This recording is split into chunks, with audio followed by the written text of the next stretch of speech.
Oggi nel nuovo campo del bosco di Ogygia finalmente piantiamo gli alberi. Piantiamo!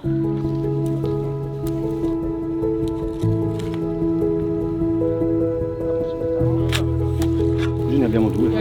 Guarda che roba! Allora, qui stiamo parlando di esseri viventi che hanno milioni di anni di evoluzione. Il carbone ha 400 milioni di anni, il carbone fossile. Vuol dire che 400 milioni di anni fa c'erano delle grandi conifere che sono caduti in una palude e poi si sono fossilizzati e sono diventati carbone. 400 milioni di anni fa. Noi abbiamo 200.000 anni, più o meno, così come siamo fatti. Quindi è tutta un'altra storia. È passato circa un anno da quando abbiamo preso il nuovo terreno, finalmente abbiamo fatto la prima importante piantagione. Abbiamo messo tantissime piante in questi 2 giorni, adesso vi faccio vedere le gilde che abbiamo realizzato, come abbiamo fatto e che piante abbiamo finalmente messo. Non sarà più un prato, non sarà più la prateria, diventerà un piccolo boschetto, no? Praticamente deve creare una specie di che sia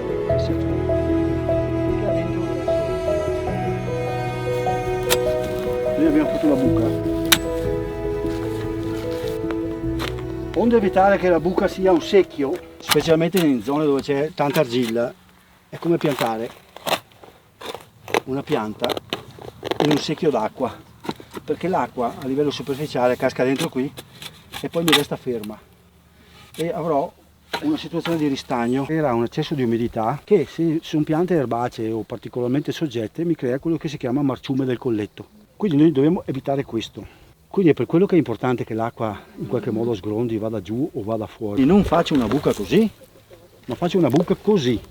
Il colletto è il confine tra la terra e il cielo, è un margine, ok? Qui 2 mondi si incontrano, un mondo sotterraneo e un mondo aereo.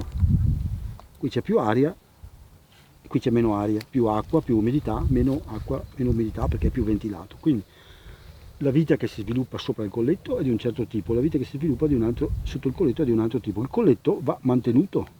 La pianta è nata con questo colletto. Cioè il seme è partito da qua, ha fatto il fittone, che poi è stato tagliato, ok, ma adesso ne farà un altro. Qui è partita con l'idea, tra virgolette, di fare foglie, e qui è partita con l'idea di fare radici, quindi questo colletto qua va tenuto sul piano di campagna. E adesso noi possiamo calcolare se abbiamo dei dubbi semplicemente mettendo il nostro badiglio qua così. Questo è il piano di campagna, quindi io praticamente quando pianterò la pianta farò in modo che il colletto sia sul piano di campagna. La apro con la vanga girata e vado a divaricare il fosso verso l'esterno in profondità.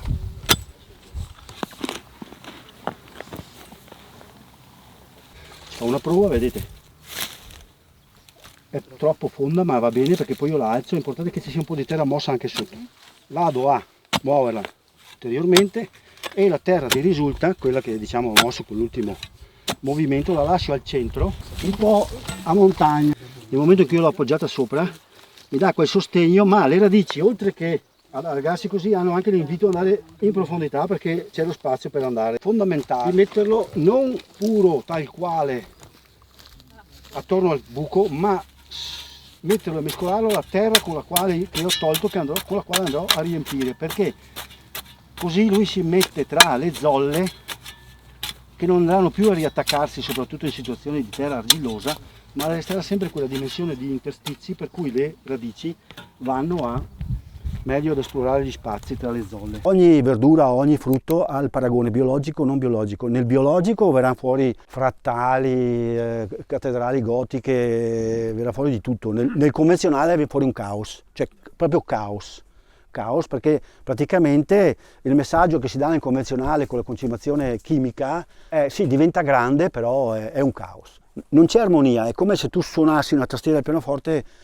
Sì, suoni, perché di fatto stai suonando, ma stecchi alla grande. Questa qua era una pianta, si dice franca di vaso, il che vuol dire che aveva ben saturato il vaso di radici.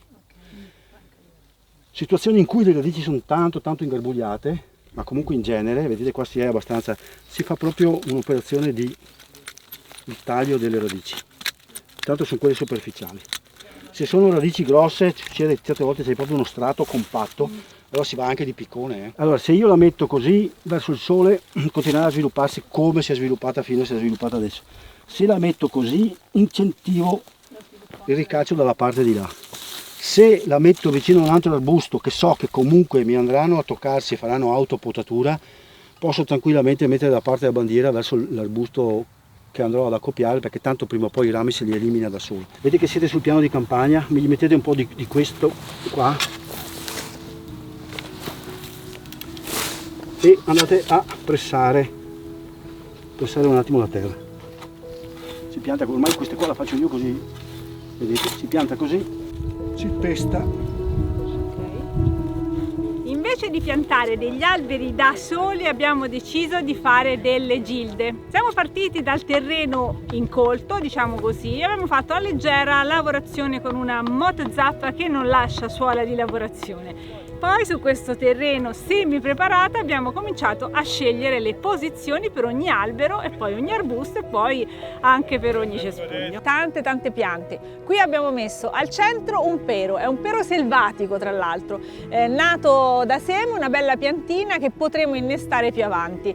Gli abbiamo messo vicino anche un corbezzolo, un'altra pianta che vorremmo che rimanesse qui. Ci sono poi piante più basse come l'Eleagnus e tante piante di supporto. Abbiamo la robinia e abbiamo diversi aceri.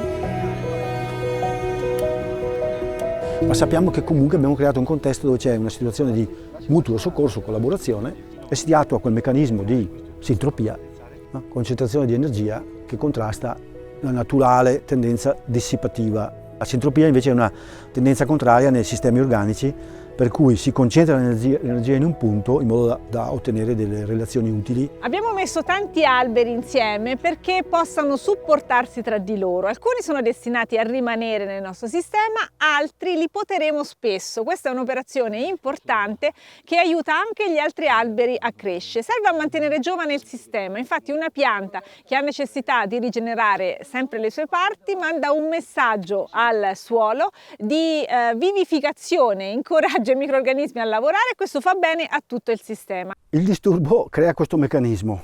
Ho perso un ramo, una capra mi ha mangiato la chioma, un fulmine un tornado mi ha portato via tutte le foglie, una gelata tardiva mi ha bruciato tutte quante. Per fortuna gli alberi hanno imparato a non emettere mai tutte le loro potenzialità in un colpo solo. La fioritura viene fatta scalare, mai tutte negli stessi giorni, le semine sono, anche se i semi sono uguali, non germano tutti la stessa ora, lo stesso giorno. Dovesse capitare una gelata tardiva si salva sempre qualcuno, quindi la specie sopravvive. Ma si mettono in moto dei meccanismi per cui, ragazzi, qua bisogna fare foglie, ripristina la chioma per ricaricare. Quindi il disturbo è fondamentale. Gli aceri, molti degli aceri hanno proprio questa funzione. Ne abbiamo però lasciato uno insieme ad una vite. Ecco, questo rimarrà perché l'obiettivo è quello di avere la nostra vite maritata con l'acero. È importante che siano presenti tutte le successioni ecologiche quando andiamo a piantare un albero, quindi anche le piante che si troverebbero in quel terreno in una fase precedente all'arrivo dell'albero. Quindi nel nostro caso, nel clima mediterraneo, queste sono le piante aromatiche, ne abbiamo messe un sacco a terra, in più abbiamo fatto delle semine di erbacee, del sovescio, delle fave e qui si crei una concentrazione di vita. Che sta facendo l'antimeridiano? Quando lanci qualcosa a qualcuno mira al naso. Sì, no, sul serio? Sì, perché così gli arriva tra le mani. Sì, è vero. Al naso. Naso è qua! Vedete, ne nascono, perché la natura fa così, ne semina 5, 6, no? Ipotesi, ne nascono 2 e quindi abbiamo già raddoppiato il capitale rispetto all'1 che avevamo prima, che era l'albero che li ha fatti. Metti caso che invece si ragiono in termini di migliaia. Adesso qua, se voi guardate là sotto, ci saranno 200-300 querce, di una ne ha fatte 200-300, di 200-300 ne sopravvivono 50, 50 ne fanno avremo decuplicato, centuplicato il capitale. La natura è veloce, no? Quindi allora un mucchietto di semi così della nocciolaia, me ne nascono 2, mi nascono 2 mughi, o crescono assieme e diventano una pianta unica, oppure uno copre l'altro, insomma resterà uno da là, un altro, e avanti così, e la pianta riesce a migrare. Nell'intestino di un uccello riesce a migrare, il vento la fa migrare. Anche qui stessa logica, una pianta centrale importante che in questo caso è un salice piangente e supportata da un'altra serie di piante che disturberemo, più qualche frutto interessante. Abbiamo messo un giuggiolo, poi abbiamo anche un sambuco che invece ci interessa per la fioritura. Stesso procedimento, abbiamo lavorato il suolo e quindi nella terra smossa abbiamo potuto seminare e naturalmente mettere tante piante aromatiche. Uno per la terra, uno per gli uccelli e uno per noi. per la terra, una per gli uccelli. Queste che devo mettere persiane o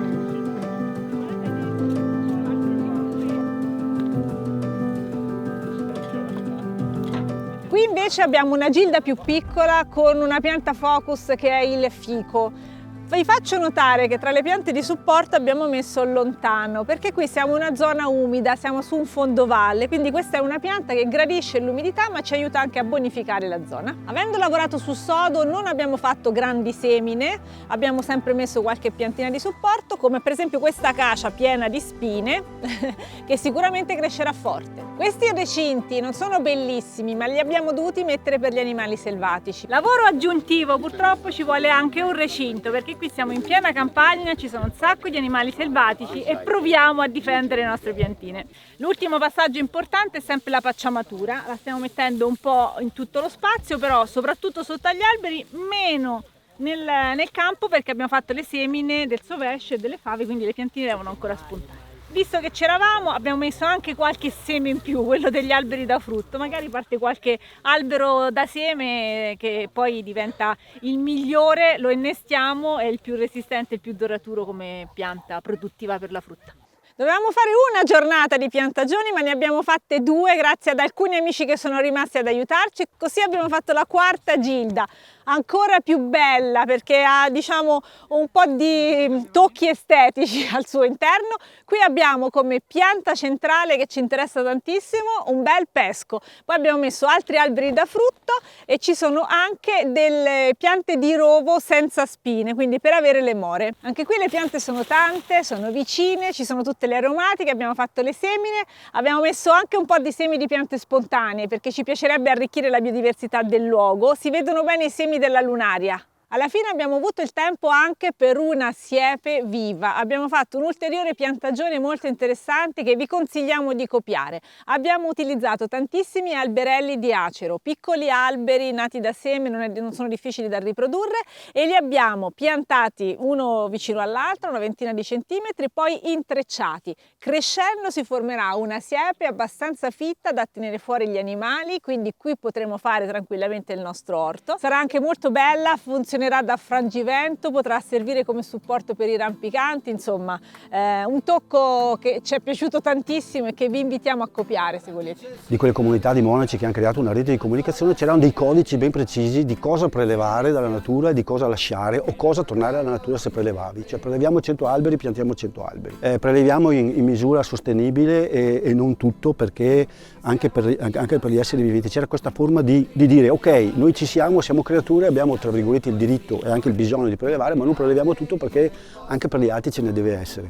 E questo è il concetto di sostenibilità, no?